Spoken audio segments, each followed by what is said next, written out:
Good morning friends. Diplomatic IAS YouTube channel में आप सभी का स्वागत है। आज हम मॉडर्न हिस्ट्री के एक नए टॉपिक लेकर आया हूँ। इसमें आज हम चर्चा करेंगे यूरोपीय कंपनी के आगमन का। जो दूसरी कंपनी थी वह आपकी जो कंपनी थी वह डच जो था ये नीदरलैंड, जिसको कि आप हॉलैंड के नाम से जानते हैं,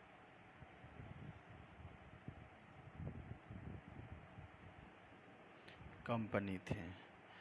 तो पुर्तगाली कंपनी के बाद जो दूसरी कंपनी भारत में आई थी वह डच कंपनी थी। तो डच कंपनी भी भारत में एक व्यापार के ही उद्देश्य से आए थे।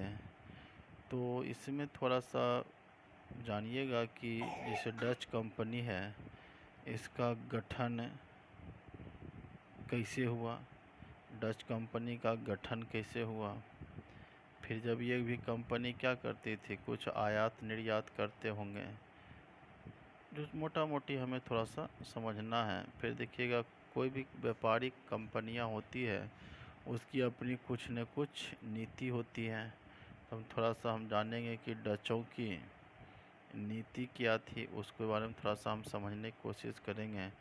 फिर हम देखेंगे यह भी आखिर क्यों पिछड़ गया, पिछड़ने का कारण, तो इस पर भी हम चर्चा करेंगे।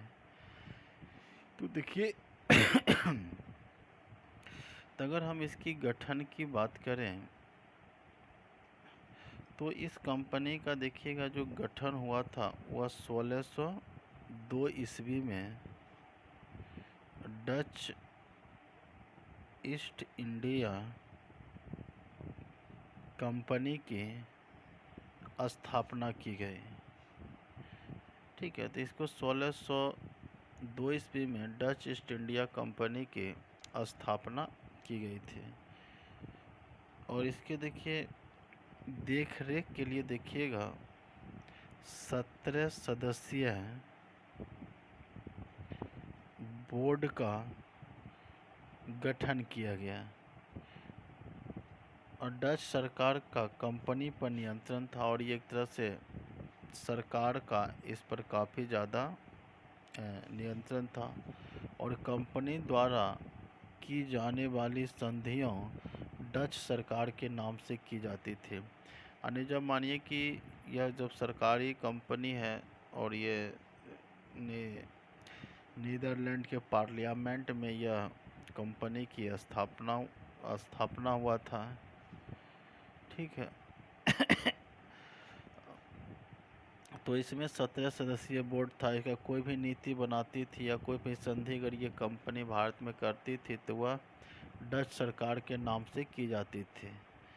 डच कंपनी की देखिएगा यहाँ पर आगे चीज़ को समझिएगा तो डच कंपनी युद्ध करने, संधि करने एवं क्षेत्र विस्तार करने के लिए शक्ति सरकार द्वारा प्रदान की गई थी। इसको क्या विस्तार की, एक तरह से पूरी तरह से सरकार नियंत्रण थी। सरकार के कहे बिना यह कंपनी कुछ नहीं, यानी कि एक तरह से सरकार का एक नोडल एजेंसी के रूप में यह काम करते थे। सरकार के निर्णय को यह भारत में लागू करते, यानी पूरी तरह से यह सरकार पर आश्रित। और सरकार या नीदर हॉलैंड में बैठते थे और कंपनियां भारत में काम कर रही हैं, तो इनके पास निर्णयन क्षमता काफ़ी कम थी। तभी देखिएगा आगे चलकर क्या होता है, इसका पतन का भी कहीं न कहीं कारण होता है। ठीक है, तो ये इसका एक चीज़ को देखिएगा। और उसके बाद देखिएगा यह जो कंपनी था अपना 2 मुख्यालय बनाया था। यह कंपनी जो है 2 मुख्यालय बनाया था। एक मुख्यालय आपका नीदरलैंड में ही था जहाँ की ये कंपनी थी, वहाँ पर था। और इसका एक मुख्यालय इंडोनेशिया में था। यानी कि भारत इसका मेन टारगेट नहीं था, यह अपना इंडोनेशिया को टारगेट बनाया था। वहीं पर आपका एक इंडोनेशिया में बटाविया जगह था, उस पर ये अपना क्या किए थे, मुख्यालय बनाए थे। और भारत में जो कंपनियां पुर्तगाल ये डच काम कर रही थी, यह भी कम जो था, यह इंडोनेशिया मुख्यालय से क्या किया जाता था, इसको नियंत्रित किया जाता था। ठीक है, तो एक तरह से अर्ध सरकारी कंपनी थी। ठीक है, और ये जो 17 लोग मिलकर बनाए थे, इसको जेंटलमैन 70 भी कहा जाता था। ठीक है, इसको हम जेंटल मैन 17 के नाम से जानते, यानी कि 17 लोगों के बोर्ड द्वारा, यानी कि 17 लोगों को देखिए जेंटलमैन, यानी कि ही 17 लोग इस कंपनी का कह सकते, करता धरता जो भी कह सकते हैं, इसको कहा गया था। तो ये ही यहाँ पर चीज़ को थोड़ा सा ध्यान में आपको रखना है, यानी कि इसका मेन जो था भारत नहीं बल्कि इंडोनेशिया से मुख्यालय से इसको नियंत्रित किया जाता था।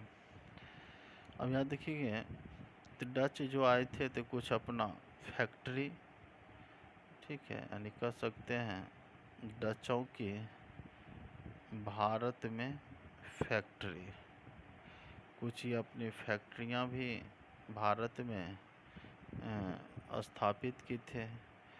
तो यहाँ पर देखिएगा, इसका जो कुछ फैक्ट्रियां था, तो इसका सबसे पहले 1605 ईस्वी में मसूलीपट्टनम, ठीक है, मसूलीपट्टनम में इसकी एक की गई थी, 1605 ईस्वी में स्थापित हुई थी। ये जो मसूलीपट्टनम था, यह इसकी पहले, ये बार बार पूछा जाता है, मुस्लिम पट्टनम इसकी सर्वप्रथम डच की कंपनी थी भारत में।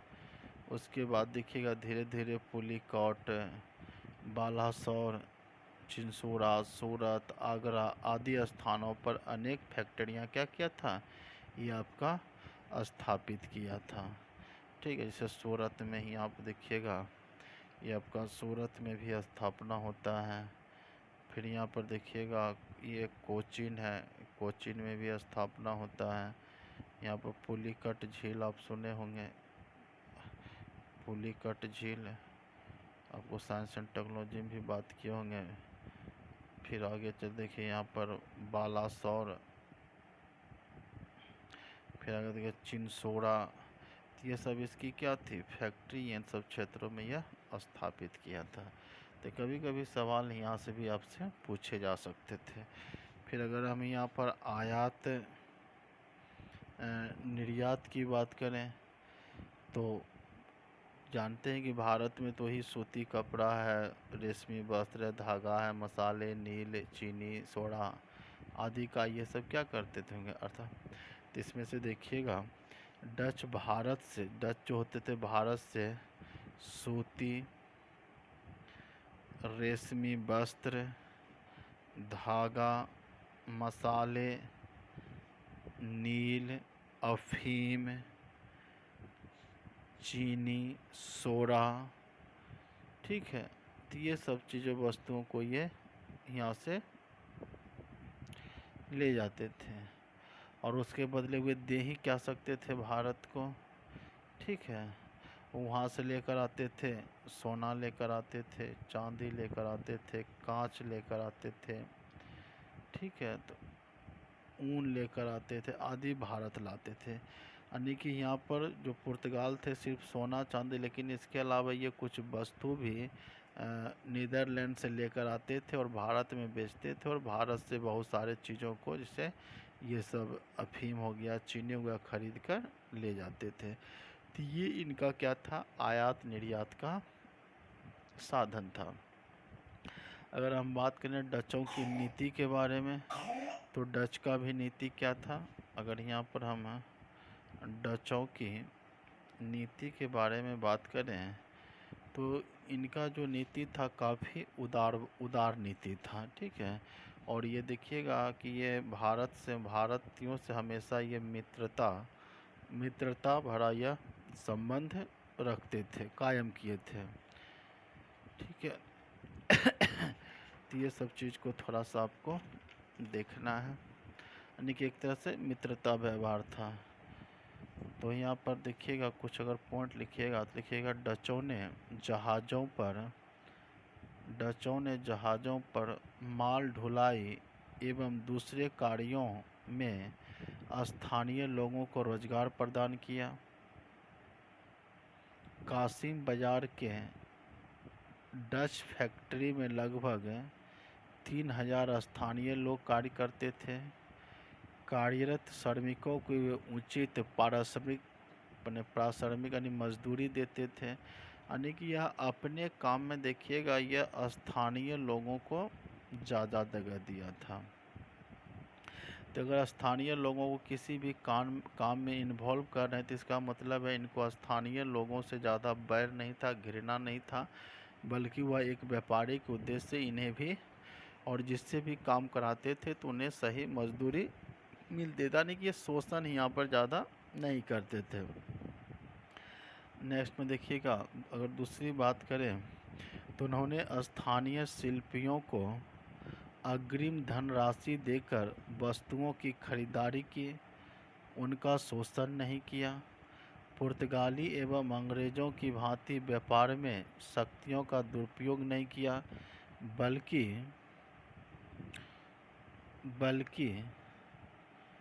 स्वस्थ तरीका अपनाया। यानी कि यह देखिएगा कि डच एक ऐसे कंपनी था वह ज़्यादा बलपूर्वक यानी कि एक जो व्यापारी का नज़रिया था उसके हिसाब। बाकी बात देखिएगा पुर्तगाल बहुत जगह बल का शक्ति का प्रयोग करते हैं, ब्रिटिश तो करते ही करते, आगे तो ब्रिटिश पर पूरा आपका मॉडर्न हिस्ट्री है तो हम इस चीज़ को थोड़ा सा देखेंगे। उसके बाद देखिएगा कि डचों ने स्थानीय भारतीय शासकों से मित्रतापूर्ण संबंध बनाया। पुर्तगालियों की भांति धार्मिक कट्टरता की नीति नहीं अपनाई। यानी कि ये जितने भी भारत के क्षेत्रीय राजा थे उनसे भी यह मित्रतापूर्वक काम किया और ये कोई धर्म को ज़्यादा प्रचार नहीं करते थे। अनेक धार्मिक कट्टरता को नहीं अपनाया था। अनेक लिबरल व्यक्ति था। लेकिन इनकी पूरी अगर नीति देखा जाए तो हम एक शब्दों में कह सकते हैं कि वो उदारवादी व्यक्ति थे और यह कहीं न कहीं समाज से इसको ज़्यादा कोई विरोध नहीं मिला है और ना ही यहाँ के शासकों ने उनको ज़्यादा कोई विरोध किया था। उसके बाद हम यहाँ पर देखें तो इनको पिछड़ने का कारण क्या था। तो देखिए डचों की अगर पिछड़ने की बात करें तो सबसे पहला था कि यहाँ पर देखिएगा कि इसके बाद अंग्रेज आ जाते हैं। तो जब अंग्रेज आते हैं तो अंग्रेज का नौसैनिक शक्ति काफ़ी स्ट्रॉन्ग था, एक तो ये चीज़ था। फिर आगे देखिएगा कि यहाँ पर है कि यह सरकारी कंपनी थी और हमेशा सब कुछ सरकार के आदेश के अनुसार काम होता था, तो इसको निर्णय लेने में काफ़ी समय लगता था। ठीक है, तो इस कारण भी ये क्या होते थे, ये धीरे धीरे पिछड़ती चली गई। तो यहाँ पर थोड़ा सा लिख लीजिएगा, अंग्रेज़ों की नौसैनिक श्रेष्ठता डचों से भी अधिक थी। 1759 में बेडारा का युद्ध में अंग्रेज़ों ने उन्हें बुरी तरह पराजित कर दिया। इससे वे अत्यंत कमज़ोर हो गए। एक युद्ध था, आगे हम चर्चा करेंगे जब ब्रिटिश हम बात करेंगे। नेक्स्ट में लिखिएगा, डच मुख्यतः भारत की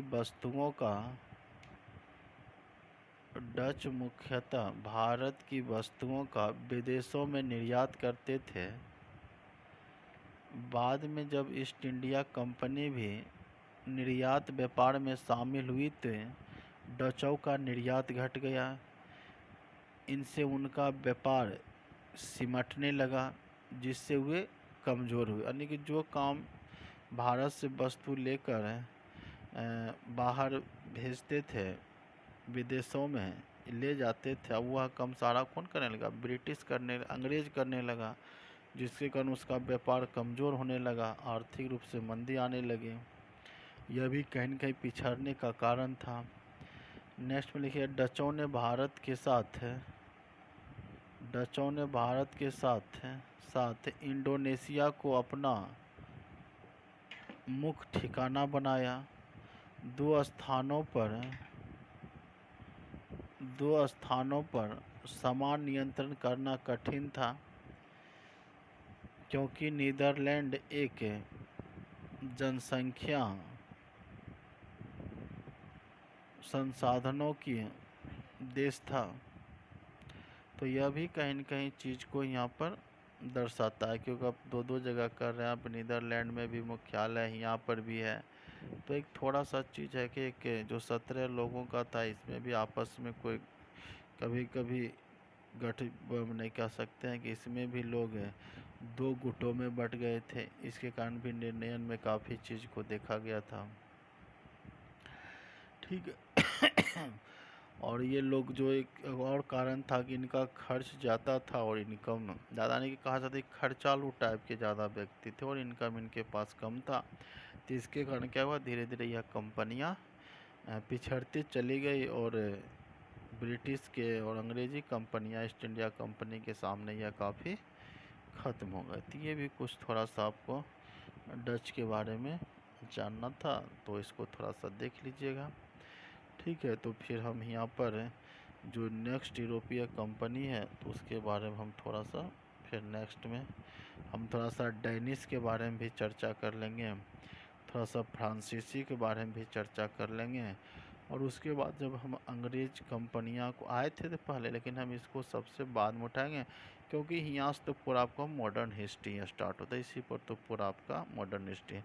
तो थोड़ा थोड़ा हम डेनिश और फ्रांस को जानकर फिर हम ये टॉपिक पर आएंगे। तो कल थोड़ा सा आप डेनिश और फ्रांसीसी कंपनी को पढ़ लीजिएगा, फिर हम आगे इसको हम कंटिन्यू करेंगे। ठीक है, थैंक यू।